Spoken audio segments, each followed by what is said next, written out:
Hello everyone, in this video we are going to look at how can you clean up the render trash files of Adobe Premiere Pro. So this process is very simple and you can just do it in few seconds. So whenever we work on a video and want smooth fluid playback, we usually render the timeline. To do that, we press enter and Premiere Pro starts rendering frame by frame.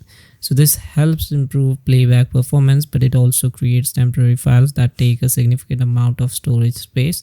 And once you're done editing or exporting your video, these rendered files are no longer needed, but still they remain on your system and continue to occupy space.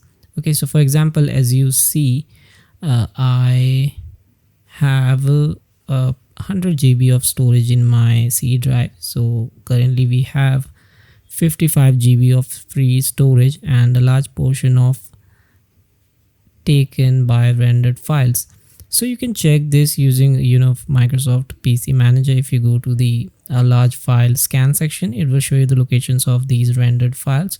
From there you can either delete the files one by one or navigate to the directory and remove them all at once. It's completely up to you.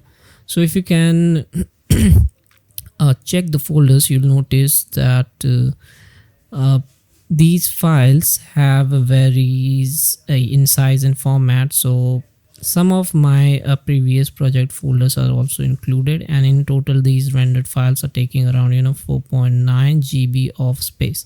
So now if you don't want to go through the manual scanning process, I've created a simple batch script with the help of AI, and that does the same job for you. So it acts as a rendered file scanner. So you just have to run as admin and you will see the first option to scan, and you can see it has same space around 4.98 GB as rendered trash. So if you want to delete, go with the second option, just hit yes and it's all done. Once the cleanup is done, if you go back to the Microsoft PC Manager, you'll notice with the scan that these long file listed with rendered no longer exist. They are completely removed.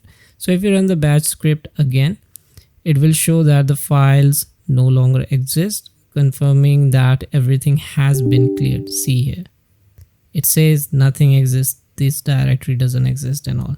So now if we go to the storage and we check the storage this time again, you can see it is increased to 60 GB around. That means approximately 5 GB of unnecessary rendered files have been successfully removed, and that's it. That's how you can easily clear Premiere Pro's rendered trash files.